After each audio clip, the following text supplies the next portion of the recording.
Presidente, como o senhor vê a saúde do direito brasileiro hoje? Olha, com alguma preocupação, até por uma razão muito singela e talvez por um vício profissional. Eu milito muito na área de direito constitucional e para mim a Constituição, digamos assim, é tudo. Ela é tudo porque ela traz exatamente e precisamente aquilo que as pessoas mais querem. O investidor e as pessoas comuns querem segurança jurídica.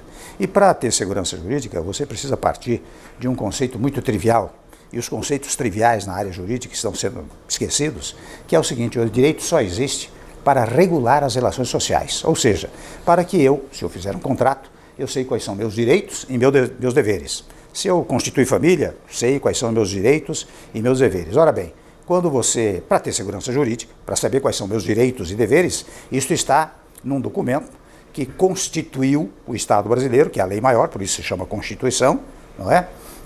Onde se estabelece essas regras todas. De vez em quando eu vejo que há um certo, vamos dizer assim, um certo construtivismo jurídico, né? Como se você devesse interpretar a Constituição de acordo com o que o povo pensa e não com aquilo que está na Constituição. Nenhuma objeção ao fato de o povo pensar de uma determinada maneira, mas para tanto é preciso que a voz do povo seja vocalizada pelo poder competente, que é o legislativo. Então, quando você tem uma tendência popular muito acentuada, a regra, você leva essa tendência para o legislativo modifica o sistema normativo e a partir daí é que se costuma aplicar. Sob esse ângulo, eu vejo de vez em quando que a saúde é boa, mas ela pode ser ótima se todos se convencerem do cumprimento estrito, rigoroso do texto constitucional. Olha, eu dou um exemplo, eu viajei muito pelo exterior e eu verifiquei que a preocupação dos investidores, não é? Era exatamente isso. Mas e a segurança jurídica lá, nós temos preocupação? Claro que eu divulgava no exterior a segurança absoluta. Mas aqui na conversa que nós estamos tendo, eu digo, é preciso tomar muito cuidado para não sair dos limites da Constituição, porque sair dos limites da Constituição e da lei é gerar insegurança jurídica. Na Constituição de 88, eu participei da Constituinte, nós criamos dois instrumentos. Além da ação direta de controle da constitucionalidade, nós criamos uma ação direta de controle da inconstitucionalidade por omissão. Ou seja, se certas entidades acham que determinada norma constitucional não foi regulamentada de modo a dar o direito para A, B e C, você vai por uma ordem dos advogados, Câmara Federal, Senado Federal, confederações sindicais, você vai ao Supremo Tribunal Federal com esta ação denunciando a omissão. E o Supremo, o que pode fazer, é dizer, eu declaro a omissão e comunica ao Legislativo. Primeiro ponto. Mas é tão significativo esse instrumento que criou-se um instrumento de natureza individual, o chamado mandado de injunção. O que é o mandado de injunção? Eu tenho um direito que eu poderei desfrutar se houver uma regulamentação de um dispositivo constitucional. O Legislativo tarda em regulamentar esse dispositivo. Eu vou ao Judiciário e digo, olha aqui, vou para o mandado de injunção e digo, olha aqui, eu tenho esse direito, não posso desfrutar dele em face da omissão do Legislativo. E daí o Judiciário pode decretar esta omissão do Legislativo. Mas digo eu, o Legislativo tem tido um papel extraordinário nos últimos tempos. Eu mesmo, durante a minha presidência, eu confesso que colaborei para isso, não na presidência da Câmara, eu fui 3 vezes presidente da Câmara, mas na presidência da República, porque eu chamei o Congresso para governar comigo. E não chamei por vontade própria, eu chamei por determinação constitucional. Porque quem determina quem governa é a Constituição.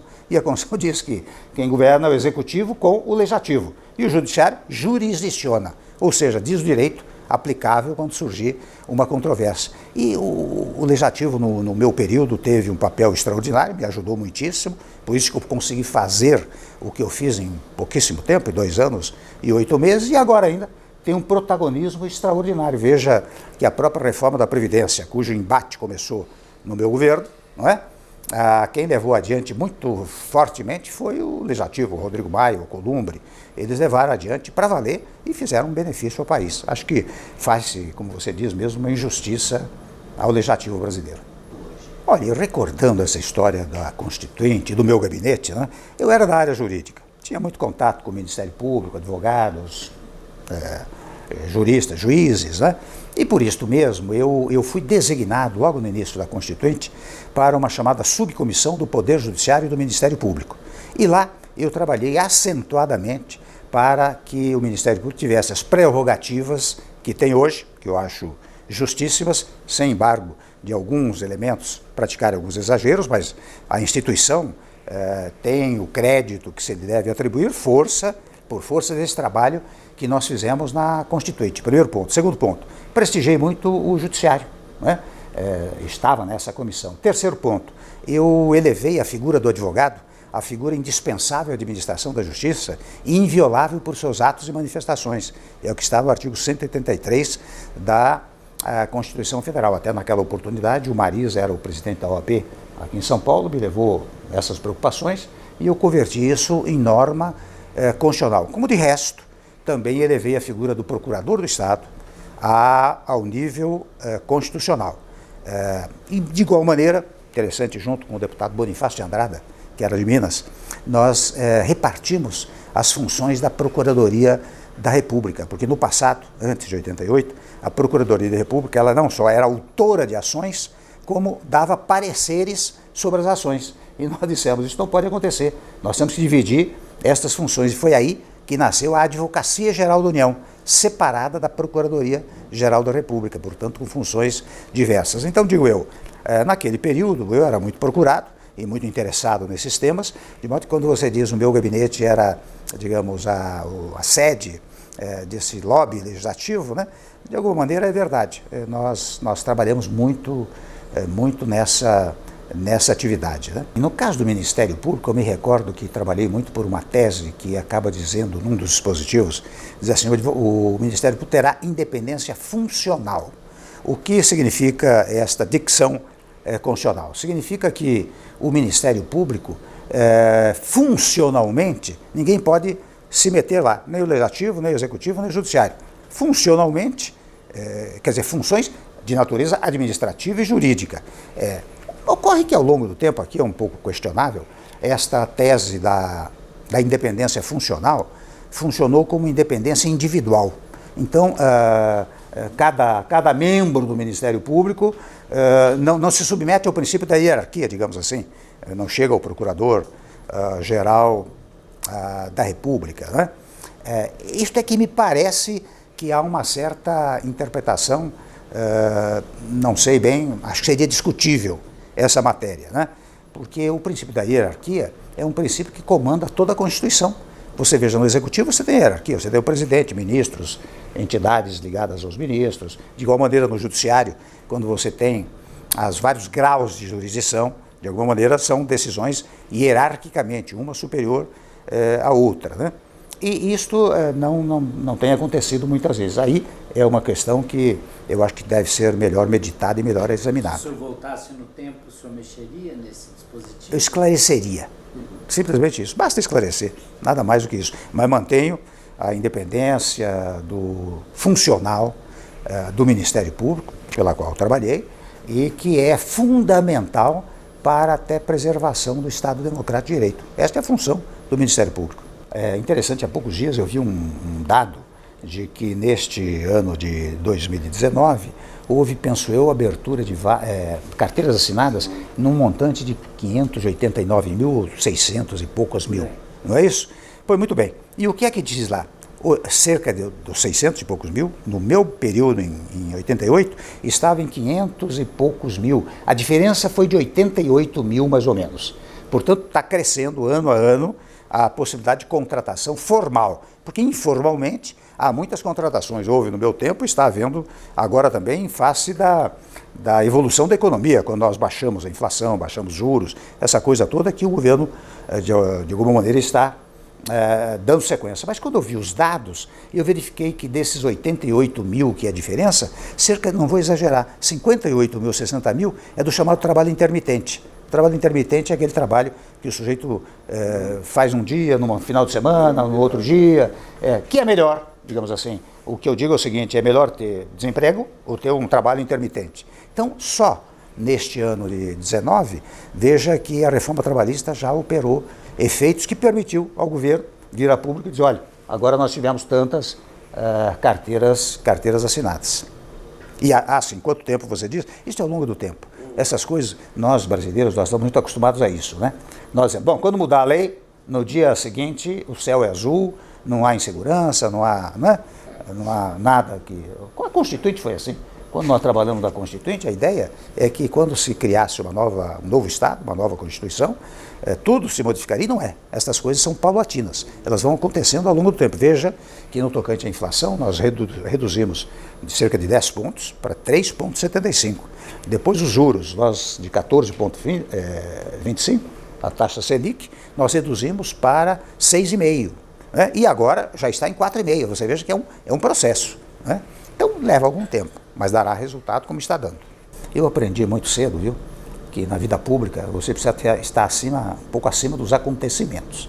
Então, digamos assim, como há muita disputa na área política, como há disputa na área até funcional, muitas vezes você pode, de repente, ser vítima de uma investigação. O que ocorre é que esta investigação, e aqui eu volto ao tema anterior, precisa seguir os trâmites legais, ser rigorosamente legal. Por exemplo, investigação na área penal, eu faço aqui um comentário, você veja que a nossa Constituição tem um longo capítulo sobre os direitos individuais. Tem 78 incisos no artigo 5º, não é? E ademais disso, ainda diz lá no parágrafo 1º que os tratados internacionais dos direitos humanos e outros que possam ser extraíveis da Constituição também fazem parte dos direitos individuais. Dentre eles, o fenômeno chamado liberdade. E aí vem liberdade de associação, liberdade de reunião, liberdade de imprensa e liberdade individual. No tocante à liberdade individual, estou falando do ângulo penal, ela é tão significativa que ao depois se cria um instrumento especial que é o habeas corpus. O que é o habeas corpus? O habeas corpus você pode impetrar, qualquer pessoa pode impetrar, como dizia o jurista Pontes Miranda, ele pode ser escrito até numa folha de papel. Tamanho o valor da liberdade no nosso sistema. Não é? Então, quando há exageros, eu digo, daí a investigação perde significado. É a única observação que eu faço. Agora, o fato de ser investigado, etc., não há nenhuma preocupação. Quem é investigado se defende, que é o que nós fazemos. No tocante à liberdade de imprensa propriamente dita, é interessante, e veja como é importante conhecer, não é conhecer a Constituição, é enaltecer a Constituição. Porque as pessoas dizem muito, criticam muito esta coisa da liberdade de imprensa, achando que quem defende liberdade de imprensa está defendendo o direito do jornalista ou do proprietário do jornal. Não é isso, não. A liberdade de imprensa, ela deriva de um outro princípio constitucional, que é o direito à informação. Né? Porque o povo tem que ser informado. Qual é o melhor meio de informar o povo? Por meio da imprensa. Então, veja que a Constituição é construída de uma maneira que a informação seja completa. Você veja, o chamado direito de resposta, o que é? É para completar a informação.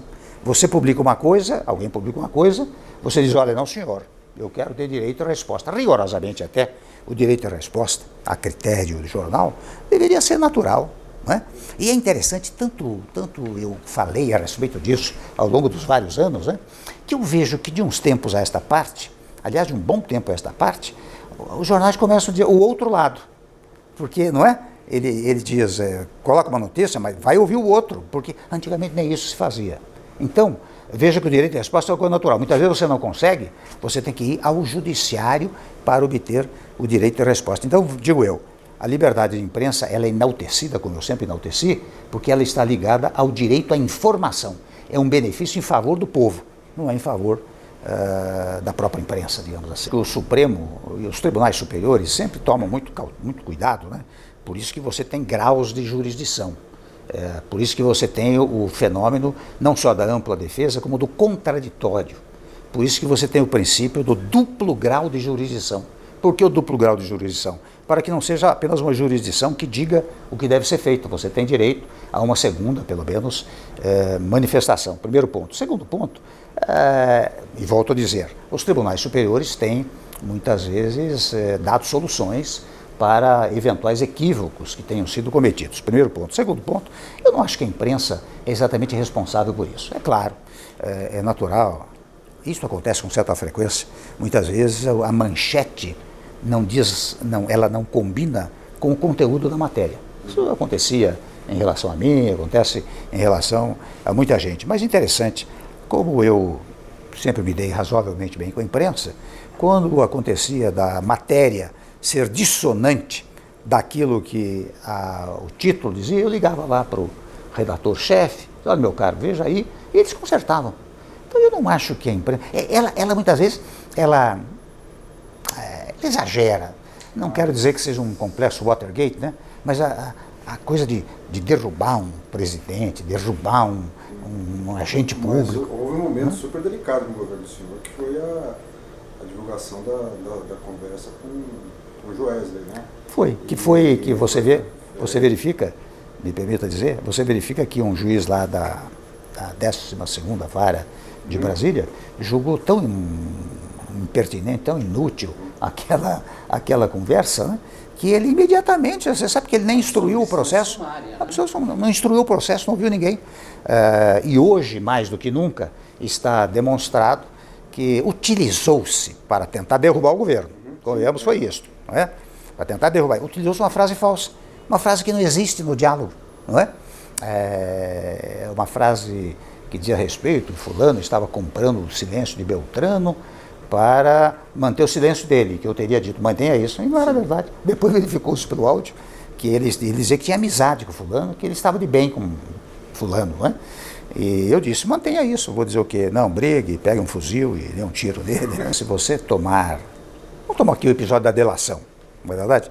A delação, em todo e qualquer sistema, é um início de prova, um indício, não é? Por várias razões. Primeiro, porque é um primeiro fato aparentemente probatório. O segundo é que nunca se sabe o que move exatamente a figura do delator. E muitas vezes eu verifico que no Brasil a delação é início, meio e fim de prova. E daí é ruim, porque e esta fase eu acho que já está passando. Vocês percebem que está havendo uma reversão em relação a tudo isso, para trazer a delação ao seu patamar correto, ao patamar que a lei lhe deu, lhe emprestou, e a colocou, não é? Eu tenho a impressão que isso é uma fase que vai passar. E há pouco tempo elaborou-se, promulgou-se, né, uma lei chamada abuso de autoridade. Sabe por que é preciso uma lei de abuso de autoridade? Porque as pessoas não têm a menor ideia, têm até desprezo, pela ideia de que a única autoridade existente no país é a lei. Que nós todos somos autoridades constituídas. Eu fui presidente da República, autoridade constituída. Não é? Todo e qualquer agente público é autoridade constituída, porque não tem poder. A regra diz, o poder emana do povo. O poder é do povo, não é das autoridades. Não é? Ora bem, então quem é que vocaliza a voz da autoridade? É a lei. Toda vez que se ultrapassa dos limites da lei, há um abuso de autoridade. Não é verdade? Então, eu acho que esta lei que foi editada é uma lei exemplificativa. Você percebe? Fulano, Beltrano, fizer isso, aquilo, muito bem. Mas não é exaustiva, ela é exemplificativa. Porque toda vez que houver um ultrapasse dos limites legais, você está abusando da autoridade. De que autoridade? A autoridade da lei. O judiciário, vou ser repetitivo, né? Mas ele vai se adequando, vai se consertando, né? Cada vez mais eu chego à conclusão de que essa coisa de televisionar as reuniões do Supremo não é uma coisa boa. Se nós fôssemos nos inspirar no exemplo americano, vocês veem que os ministros da Corte Suprema Americana, eles decidem antes, não dizem qual é o voto divergente ou não divergente, né? E quando levam a maioria, quando chega a maioria, vão e comunicam qual é a maioria. É uma coisa discretíssima, como convém ao Poder Judiciário. Ora bem, o que está acontecendo no Brasil? Você tem ministros, aliás, uma coisa curiosa, chamados ministros garantistas e ministros punitivistas. Acho absurdo. O que você tem, e o Judiciário tem que fazer isso, é aplicar a Constituição. Se é para punir, pune. Se é para garantir, garante. Mas não é tese psicológica, ideológica de cada ministro. Isso é o desprezo, mais uma vez, pelo texto constitucional. Porque senão as pessoas dizem, olha, meu caro, eu aplico a lei e a Constituição. Eu não preciso ser garantista nem punitivista. Não é? E, lamentavelmente, a divulgação desses dados faz com que haja agressões de uma parte ou de outra parte da população a ministro do Supremo Tribunal Federal. E digo eu, você reduzir a estatura, a dimensão extraordinária que tem o Supremo Tribunal Federal pelo ataque a membros do Supremo é ruim para a segurança jurídica do país, porque, convenhamos, o Supremo tem sua grande significação, digamos assim, institucional, na medida que a ele compete dizer o que é lei, o que não é lei. Quando você tomam com o fenômeno do controle da constitucionalidade das leis, o que o Supremo está dizendo? Sem embargo, ter uma lei aprovada. Isso não é lei, né? Porque é inconstitucional. Então, veja que se nós pudéssemos, aqui não quero exagerar, né? Porque eu fui o criador até das sessões televisionadas da Câmara dos Deputados, né? Quando fui presidente, logo na primeira vez, acho que 97, 98. Mas se nós pudéssemos eliminar a divulgação, né, televisiva dos julgamentos do Supremo, eu digo isso com a maior tranquilidade, né? Sei que muita gente não vai gostar, mas não é isso que interessa, nem interessa ao Supremo. Aliás, mais do que nunca, o juiz, né? O juiz tem que decidir de acordo com a sua convicção jurídica, né? Com aquilo que está repetidamente dito na lei e na Constituição, e não de acordo com as aspirações, digamos, populares, né? Então, se acabasse com isso, eu acho que melhoraria muito e dignificaria o Supremo Tribunal Federal. Se nós formos pegar a visão kelseniana do direito, né? O Kelsen tem um livro chamado Teoria Pura do Direito, em que ele expunge do direito qualquer significação sociológica, etc. É claro que as pessoas sempre buscam o justo, não é? O que é justo? O justo segundo o senso comum.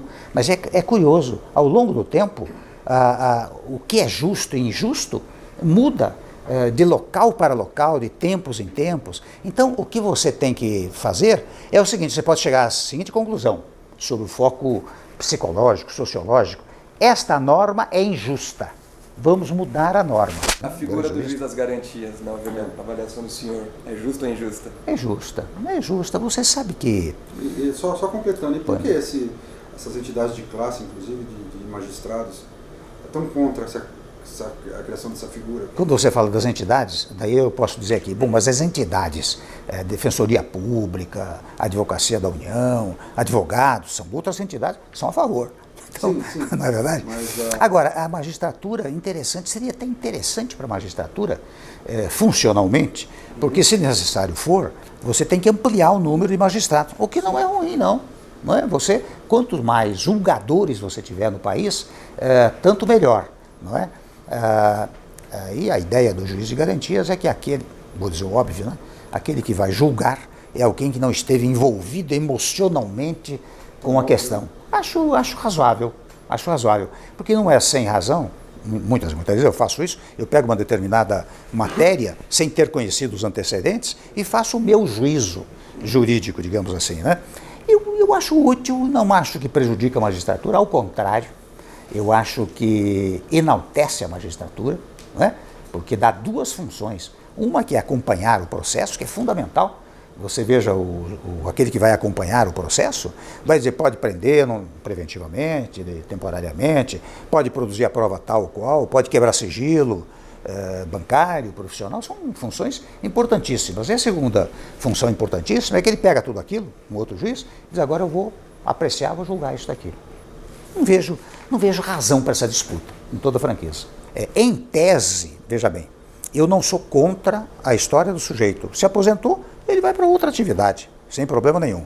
O que você levanta é o seguinte, há um defeito de visão das funções no nosso país. Então, diz você, muita gente se posiciona, pratica atos, vamos chamar, populistas em matéria judicial, e praticando atos populistas ganha prestígio e por isso quer desfrutar desse prestígio numa outra função. Então, neste momento, a continuar esta fórmula de ação, digamos, populista, e olha, eu vou dizer isso, são pouquíssimos, né?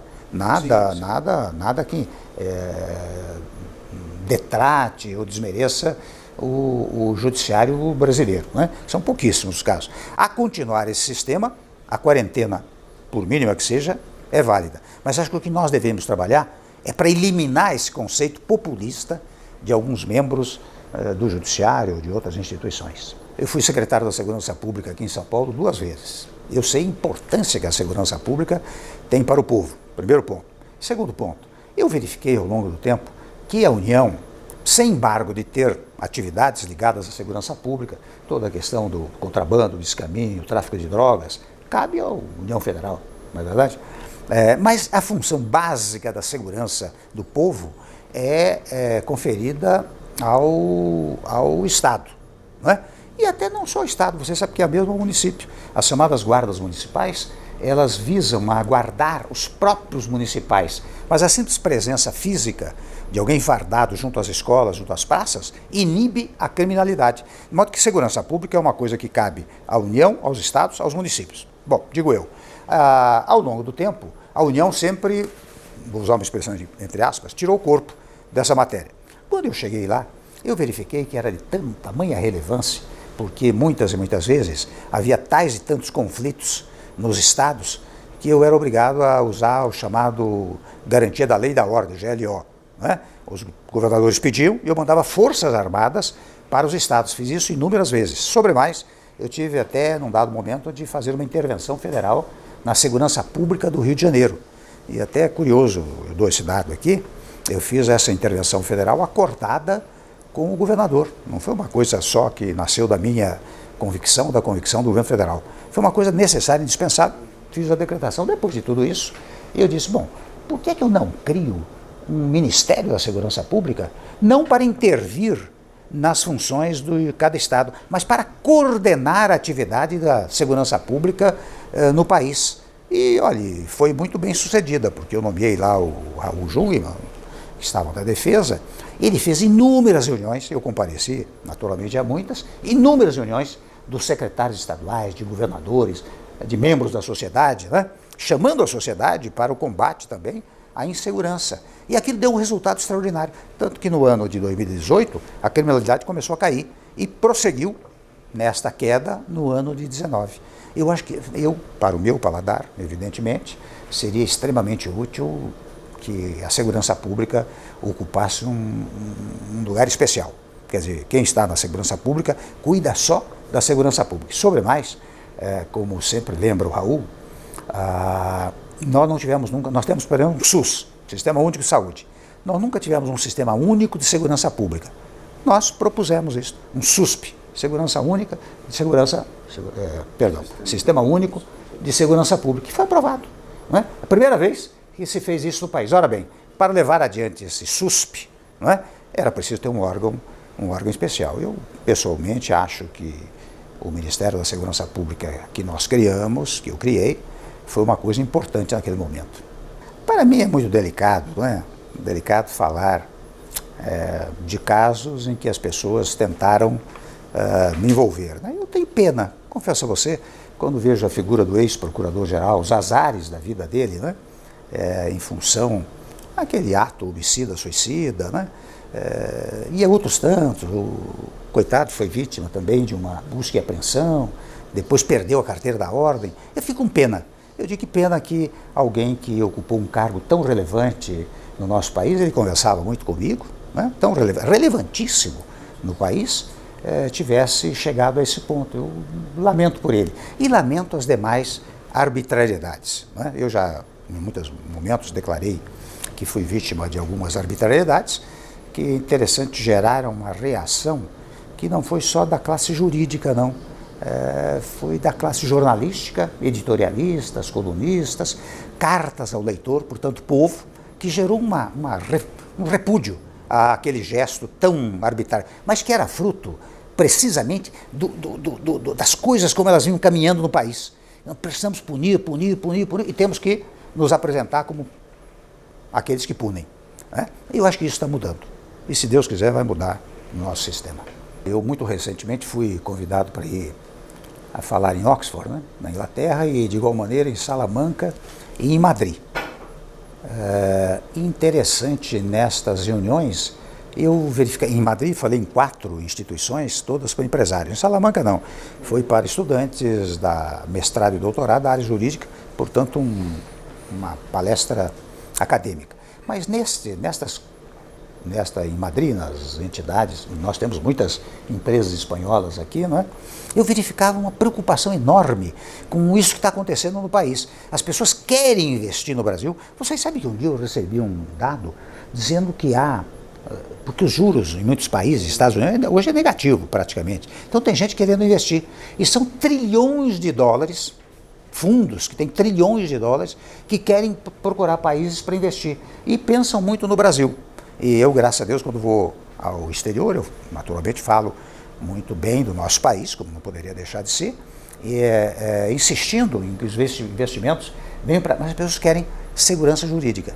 E se você transmitir essa ideia de que aqui há segurança absoluta, não há esses conflitos permanentes, que aqui eu faço um corte, né? Lamentavelmente, de uns tempos para cá, o país se dividiu, não é? A paz é interessante. Outra coisa curiosa, vocês sabem que a Constituição, em inúmeras passagens, fala em paz. Já no preâmbulo quer dizer pré-ambulare, quer dizer antes de caminhar, né? Já no preâmbulo, ela usa 2 ou 3 vezes a palavra paz. E paz nas relações internas e nas relações internacionais. Até quando a Constituição diz, por exemplo, o seguinte, olha aqui, não pode haver preconceito de raça, credo, sexo, etc., né? O que ela está dizendo? Unam-se todos. Aqui não pode haver divergência. E, diferentemente, o que está acontecendo no país ao longo do tempo, não estou falando novidades, porque prego isso há muito tempo, é que há uma divisão brutal, não é uma divisão programática, não é uma divisão apenas ideológica, é uma divisão quase pessoal. Aquilo que, digamos assim, quase gerando um certo mal-estar, animosidade, quase ódio entre as pessoas, né? Vocês já ouviram muitas vezes a história de que no Natal não pode reunir família porque muitas vezes o irmão briga com o outro por causa de política. Imagine você, quando nós deveríamos, isso sim, aliás seria extremamente útil se todos os ex-presidentes se reunissem e dissessem, olha aqui, nós apesar das divergências ideológicas, eleitorais, que são naturais e haverão de ser programáticas, nós queremos o bem do país, nós queremos que o país se desenvolva, vamos unir nossos esforços, etc. Mas não, o que eu vejo é uma divergência brutal que prejudica o país. Esta divergência, ela não fica só no nosso país, ela repercute lá fora. E repercutindo lá fora, prejudica o nosso comércio. A pergunta era se eu tinha colaborado com o impeachment, né? Se eu era afim, porque diz, o Temer colaborou. Interessante, eu até contei lá, vou repetir aqui, eu disse, quando começou essa história do impedimento, né, da senhora ex-presidente, o primeiro suspeito é sempre o vice, né? Então o que é que eu fiz? Eu vim para São Paulo, fiquei aqui quase um mês, só voltei 3 ou 4 dias antes da votação, da procedência da acusação na Câmara, porque eu verifiquei que iria acontecer. Primeiro ponto. Segundo ponto, e por isso eu estava dizendo, eu não participei de pedido de impedimento nenhum e tal. Depois a última questão foi, mas então, o senhor não participou de golpe? Eu falei, não participei de golpe. E daí, quando pegaram, o Temer disse que houve golpe porque não participou do golpe. Foi uma coisa hábil, foi muito, enfim, sábia, né? Pegar aquela frase, quem quer dizer que houve golpe, e dizer, mas não, eu não estava tratando disso, eu estava tratando do impeachment. Eu não participei, não elaborei, não insisti no impedimento. O impedimento veio como missão constitucional, né? Acho que nós tivemos, constituintes, a sabedoria de amalgamar, de misturar os princípios liberais com os princípios sociais, primeiro ponto. O segundo ponto, também tivemos, eu acabei de dizer, a sabedoria de incorporar os chamados direitos individuais. Por quê? Porque nós direitos individuais, nós vimos um sistema autoritário, centralizador, que violava os direitos individuais e, portanto, caprichamos nos direitos individuais. Primeiro ponto. Segundo ponto, nós atentamos para 2 fatos. Um primeiro é a pobreza absoluta, pobreza que chega às raias da miséria. E por isso estabelecemos direitos sociais na Constituição. Você sabe que de fora a parte, vários dispositivos, tem um capítulo especial sobre os direitos sociais. Até é interessante o direito à alimentação, o direito à moradia, até quando propuseram isso, né? As pessoas me diziam, Temer, você que é da área jurídica, como é que a Constituição vai garantir direito à moradia e direito à alimentação? Eu disse, olha, em primeiro lugar, esta é uma norma programática. Como toda norma programática, ela impede qualquer ação de setores públicos que violem esse princípio programático. Primeiro ponto. Mas o fato é que deu resultado. Instintivamente ou não, ao longo do tempo, os governos criaram o Bolsa Família, que é para alimentar as pessoas, né? Criaram o Minha Casa Minha Vida, que é para dar moradia às pessoas, né? Ou seja, os princípios sociais estão na Constituição. Por outro lado, disse, olha, a nossa tendência natural é o liberalismo. E o liberalismo significa prestigiar a iniciativa privada, significa prestigiar a propriedade, tema a intervenção do Estado no domínio econômico, coisas que estão lá no texto constitucional. E eu, confesso, no meu governo, prestigiei muito a iniciativa privada. Veja que as privatizações que foram feitas, as concessões, não é? nós fizemos muito. Eu criei até um programa lá, Programa de Parcerias de Investimento, a PPI, onde estava como secretário executivo o atual ministro da Infraestrutura, o ministro Tarcísio, né? E ele organizou aquilo com o Moreira Franco comandava aquilo.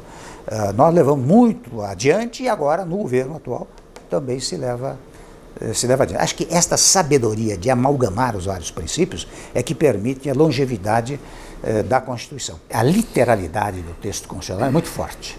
Vocês sabem que a Constituição diz que só será considerado culpado após o trânsito de julgado de sentença penal condenatória. Então, quando a literalidade é muito forte, olha, eu sempre prefiro a interpretação sistêmica, que é examinar todo o sistema constitucional. Mas quando a literalidade é muito forte, os latinos diziam, né, in claris cessat interpretatio. Quer dizer, diante da clareza do texto, não há o que interpretar. Então, aquela clareza já demonstra que não é possível considerar trânsito julgado, senão após o trânsito da sentença condenatória. Primeiro ponto. Mas segundo ponto, uma coisa que nunca foi comentada, mesmo sob o ângulo sistêmico, eu sempre dou um exemplo, né? Vamos supor que alguém vamos supor que tivesse prevalecido a ideia da prisão em segunda instância, né? Alguém é processado em primeiro grau, quis apresentar uma prova, a prova foi negada, não se permitiu, de igual maneira não se permitiu no segundo grau, e afinal, o sujeito condenado vai para a prisão. Vamos supor que tivesse passado a ideia da segunda instância. Ora bem, como se trata do princípio da ampla defesa, esta é uma matéria constitucional, está no artigo 5º. Isso daria recurso extraordinário para o Supremo. Vamos dizer que o sujeito tem impetrado recurso extraordinário, né? E o Supremo, num dado momento, depois que ele ficou 1 ano, 2 anos na prisão, diz, olha aqui, essa prova era indispensável, devolva-se ao primeiro grau para fazer a prova. Vai ao primeiro grau, faz a prova, e em face da prova, ele é absolvido. Como é que você faz com o tempo que o sujeito passou na prisão nesse período? Até porque não há indenização em função de decisão judicial, não é? Então, eu acho mais do que lógico isso. Agora, se ao longo do tempo quiserem mudar para dizer que o trânsito em julgado se dá em outra fase, é mais uma vez, digamos assim, a vontade ou aspiração popular convertida em lei, convertida em norma da ordem normativa. Daí sim, você pode modificar esse sistema. Você sempre tem execução provisória da pena, mesmo em segunda instância, você tem, como já se disse no Supremo, prisão preventiva, prisão temporária, você tem todas as medidas. E de igual maneira, eu acho que, na verdade, o que a lei vai determinar é um começo, é uma execução provisória do júri popular. E por que é isto? Porque, por causa de um antecedente, das palavras antecedentes que eu lancei, de que realmente quem tem poder no nosso sistema é o povo. É interessante quando você fala que nós temos uma democracia direta e uma democracia indireta. Você tem democracia indireta por força do plebiscito, do referendo, até de um outro sistema que as pessoas nunca dizem, que é, você sabe quando o Tribunal de Contas aprova uma conta, isto pode ser levado ao Legislativo e o Legislativo não aprova, né? Se não aprovar, ou se aprovar, o povo, qualquer do povo pode entrar com uma ação para contestar aquela decisão. É mais uma manifestação da democracia direta. Outra manifestação da democracia direta é o júri popular, porque é o povo condenando. Veja que não é juiz, não é nada, é o povo condenando. Então, talvez pautado por esse princípio, que diria é tão forte a decisão de um júri popular, não é? Que o sujeito tem que começar a cumprir a pena imediatamente, mas ainda, a meu modo de ver, ainda é uma execução provisória, porque se houver recurso e lá o recurso for provido, você tem que derrubar essa manifestação do primeiro grau, ou do júri popular. Como o senhor vê o poder, o papel do presidente da Câmara quando do recebimento de um pedido contra o presidente da República? Eu vejo com base na lei, né? Quer dizer, o regimento, no caso, é uma lei interna do Legislativo. Ela rege a atividade do Legislativo. E aí ele se dá essa competência. Mas não é uma competência definitiva, porque ele é simplesmente o deflagrador, se estiver em condições, o deflagrador do processo de impedimento. Você veja que passa por várias fases. Olha as fases posteriores, comissão especial, comissão de Constituição e Justiça, comissão especial, plenário, né? Então, eu acho que é uma competência que foi dada. Eu não discutiria essa competência e nem pensaria, digamos, em modificá-la. Eu acho que é uma coisa da tradição do nosso direito, não é? Depois até há uma manifestação do Senado, e é interessante, faço aqui um registro. Sabe por que o presidente do Senado nos tempos atuais, é o presidente supremo, um processo de impedimento, porque no passado o vice-presidente, não é? O vice-presidente era o presidente do Senado. Então o vice-presidente é alguém que, não digo interessado, mas alguém que vai sofrer as consequências positivas do impedimento. Então, o vice-presidente não pode presidir o processo de impedimento. Por isso se dá ao Supremo. Né? Como conciliar o que diz o regimento e o mundo prático do funcionamento da Câmara? Bom, aí você não tem solução, né? Quer dizer, o regimento entregou ao presidente, eu me lembro quantos pedidos de impedimento vieram para mim também. Eu examinava e não via condições formais, né, para o prosseguimento do pedido de impedimento. Né? E negava, matava lá no próprio despacho presidencial. Você pode talvez me perguntar, bom, mas será que não há razões políticas? Muito provavelmente existem razões políticas que levam a esta ou aquela atitude, como em tudo, não é? Que diz respeito ao legislativo, executivo, etc. Né? Mas é uma competência deferida pelo sistema normativo, você não tem como contestar. Tem se discutido muito ultimamente, no Congresso, inclusive, uma mudança do processo de escolha para ministros do Supremo. Eu queria saber qual a sua opinião sobre isso. O senhor ainda acredita que essa deve ser uma prerrogativa exclusiva do presidente da República, que foi eleito pelo voto popular? Eu acho que não está funcionando mal o sistema atual. Até porque é interessante, muitas vezes, o presidente da República nomeia pessoas que agem pautadas pelo direito, né? Não é porque foi nomeado, ou melhor dizendo, indicado pelo presidente, que ele, digamos assim, passa a ser um advogado do presidente. Não é isto. Não é? O sistema atual está operando bem. Eu, quando fui constituinte, eu estava nessa comissão, que eu disse a vocês, do Poder Judiciário, eu propus uma fórmula que me parecia na época correta, que veja, nós temos 3 órgãos do Poder, Legislativo, Executivo e Judiciário. Eu dizia, olha, o Supremo é quem vai decidir os destinos da lei, se ela vale, não vale, e outros tantos temas, né? Então o ideal seria que o Legislativo indicasse 3 nomes, o Executivo 3 nomes, o Judiciário 3 nomes, e até com mandato certo. Na época eu propunha 12 anos de mandato para os membros do Supremo, né? Isso não prosperou. Agora eu sei que há uma discussão lá em que entidades, né, várias entidades podem propor nomes para o Supremo Tribunal Federal. Eu acho que não muda muita coisa, muita franqueza, né? Eu acho que a pessoa que for nomeada, seja indicado pelo presidente ou indicado por uma entidade, não vai passar a ser advogado. Acho que é uma discussão quase, convenhamos, quase inútil.